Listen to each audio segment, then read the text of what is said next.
Pada video kali ini, saya akan menjelaskan tentang penentuan harga pokok produksi, khususnya variable costing, break-even point, dan grafik BEP.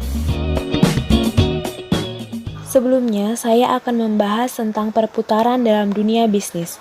Secara sederhana terbagi menjadi 3, yaitu proses produksi, distribusi, dan penjualan kepada konsumen. Nah, sebelum suatu barang itu dijual dan dibeli oleh seorang konsumen, tentu saja produk tersebut melalui proses produksi terlebih dahulu.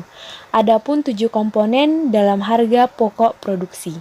Yang pertama, biaya bahan baku. Yang kedua, biaya tenaga kerja langsung.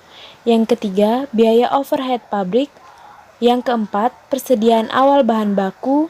Yang kelima, persediaan akhir bahan baku. Yang keenam, persediaan awal barang dalam proses. Dan yang ketujuh, persediaan akhir barang dalam proses. Penentuan harga pokok produksi itu ada 2, yaitu metode full costing dan variable costing. Perbedaan kedua metode tersebut terletak pada BOP atau biaya overhead pabrik, atau lebih tepatnya penempatan BOP tetap dan BOP variabel pada laporan keuangan. Perbedaan metode full costing dan variable costing pada laporan keuangan. Pada laporan harga pokok produksi, metode full costing terdapat BOP tetap dan BOP variabel. Sedangkan jika menggunakan metode variable costing, hanya memasukkan BOP variabel saja. Dan pada laporan laba rugi, metode full costing menggunakan kata laba kotor, sedangkan metode variable costing menggunakan kata margin kontribusi dan terdapat BOP tetap.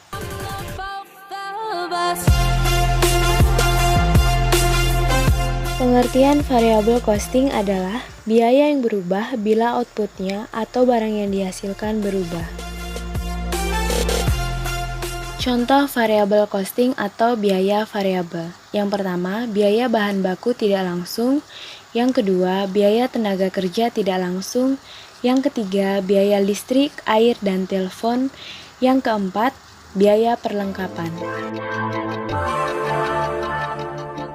Untuk lebih memahami perbedaan metode full costing dan variable costing, di sini ada contoh kasus yaitu PT Aku Mandiri, perusahaan yang bergerak di bidang keramik.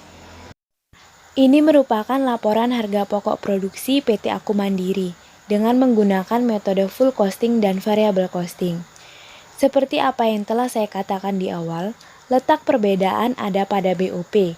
Pada metode full costing, BOP-nya ada elemen BOP tetap dan BOP variabel, sedangkan pada metode variable costing hanya ada BOP variabel saja. Dan dapat kita lihat jika menggunakan metode variable costing akan lebih murah harga pokok produksi dan harga pokok penjualannya dibanding dengan full costing. Selanjutnya, perbedaan kedua metode tersebut pada laporan laba rugi.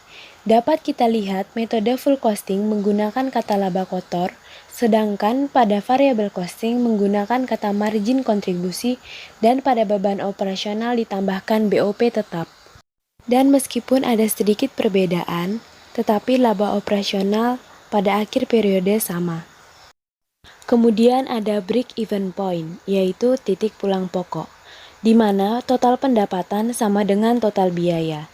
Total biaya terdiri dari biaya tetap ditambah biaya variabel. Yang terakhir adalah grafik BEP.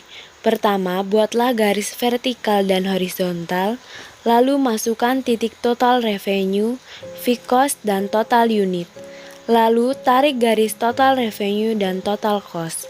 Pertemuan antara garis total revenue dan total cost disebut dengan garis BEP. Hold your hand till it goes cold.